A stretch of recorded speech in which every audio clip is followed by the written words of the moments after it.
انسان کی سب سے بڑی طاقت اس کی جسمانی طاقت نہیں بلکہ اس کی خود پر قابو پانے کی صلاحیت ہے۔ ہم اپنی زندگی میں بہت سی چیزیں کرتے ہیں اس لیے کہ ہمارا دل چاہتا ہے۔ ہم کھاتے ہیں کیونکہ ہمیں بھوک محسوس ہوتی ہے۔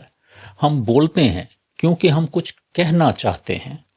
ہم رد عمل دیتے ہیں کیونکہ ہمیں غصہ آتا ہے۔ لیکن روزہ ہمیں ایک مختلف چیز سکھاتا ہے۔ روزہ ہمیں سکھاتا ہے کہ ہم ہر خواہش پر فوراً عمل کرنے کے پابند نہیں ہیں۔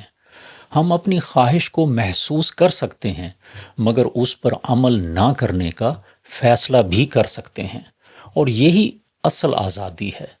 نیورو سائنس ہمیں بتاتی ہے کہ جب انسان اپنی فوری خواہش کو روکنے کی کوشش کرتا ہے تو دماغ کا ایک خاص حصہ جسے پری فرنٹل کارٹیکس کہتے ہیں زیادہ مضبوط ہوتا ہے، اور یہی حصہ انسان کو بہتر فیصلے کرنے، صبر کرنے اور مستقبل کے بارے میں سوچنے کی صلاحیت دیتا ہے۔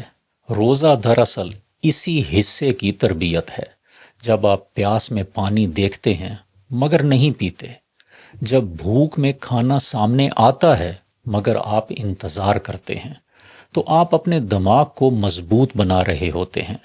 اور یہ تربیت صرف رمضان تک محدود نہیں رہتی، یہ آپ کی پوری زندگی پر اثر انداز ہوتی ہے۔ ایک انسان جو اپنی خواہشات پر خود قابو پا سکتا ہے وہ اپنی زندگی کی سمت بھی خود متعین کر سکتا ہے۔